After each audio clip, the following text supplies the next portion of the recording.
నాలాంటి వాళ్ళకిది సెట్ అవ్వదు. నేననుకున్నట్టుగా ఫలితమే రాదు. మనమున్న మనుషులం. మనమెంత సాధించగలం అంటారు?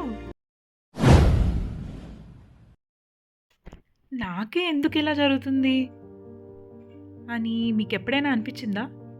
నాలాంటి వాళ్ళకిది సెట్ అవ్వదు. నేనేం పని చేసినా, ఎంత కష్టపడినా నేననుకున్నట్టుగా ఫలితమే రాదు. నాతో ఉన్న నా మనుషులే నా వెనక చెడుగా మాట్లాడుతున్నారు. ఇంక నేను గివ్ అప్ ఇచ్చేయాలా? ఇలాంటి క్వెషన్స్ మనలో చాలామంది బుర్రల్ని తొలిచేస్తూ ఉంటుంది కదా! ఇంకొక కథ చెప్పాల్సిందే. రీసెంట్‌గా నేను సౌత్ కొరియాలో ఉన్న హాన్ రివర్ చూడ్డానికెళ్ళా. దీన్ని హార్ట్ ఆఫ్ ద సోల్ అంటారు. దాని గురించి కొన్ని ఇంట్రెస్టింగ్ విషయాలు తెలుసుకున్నా.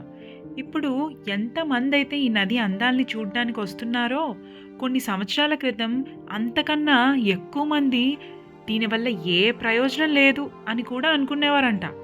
ఒకప్పుడు ఇది కేవలం ఒక చిన్న నది మాత్రమే. వర్షాకాలంలో దీనివల్ల వరదలు రావడం, ఎన్నో బిల్డింగ్స్ కూడా కూలిపోయి చాలామంది అనాథలుగా మారడం జరిగిందంట. అప్పట్లో సౌత్ కొరియా నీళ్ళ కోసం నార్త్ సైడ్ నుంచి ఉన్న రివర్ మీదే ఆధారపడేదంట. కానీ సంవత్సరాలు గడిచే కొద్దీ పాలకుల నిర్ణయాలు, వాళ్ళు తీసుకున్న చర్యల ద్వారా రాను రాను ఆ బ్రిడ్జ్ పేరు అంచెలంచెలుగా పెరుగుతూ వచ్చి దాని చుట్టూ ఎన్నో పార్కుల నిర్మాణం, దానివల్ల ఎక్కువ మంది కుటుంబాలు రావడానికి ఆసక్తి చూపడం, ఎన్నో కొరియన్ డ్రామా సినిమాలు కూడా ఆ నది దగ్గరలో చేయడం, ఆఖరికి ఇదొక పర్యాటన ప్రదేశం కింద మారే అంత రూపాంతరం చెందింది. దీన్ని బట్టి చెప్పొచ్చేదేంటంటే, ప్రాణం లేని ఒక నదే తనని తాను మెరుగుపరుచుకుంటూ వచ్చిందంటే ప్రాణమున్న మనుషులం మనమెంత సాధించగలం అంటారు?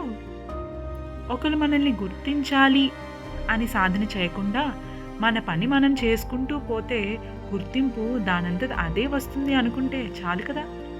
ఒక రోజులో అద్భుతాలు ఎలా జరగవో, ఒక విఫలానికే మీరు ప్రయత్నం ఆపేస్తే మీరు అనుకున్న పనిని మీరే నమ్మనట్టు కదా! ఇప్పుడు ఎవ్వరూ మిమ్మల్ని గుర్తుపట్టకపోవచ్చు, పైగా ఎగతాళి చేయొచ్చు. కానీ మీకంటూ రాసిన రోజు వచ్చినప్పుడు మీ వల్ల కాదు అన్నవాళ్ళే నీ వల్ల కాకపోతే ఎవరి వల్ల అవుతుంది అని మాటలు మారుస్తారు.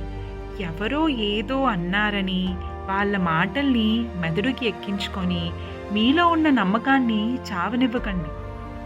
మీరు మనస, వాచ, కర్మన ఏం కావాలి అనుకుంటారో అది ఖచ్చితంగా అవుతారు.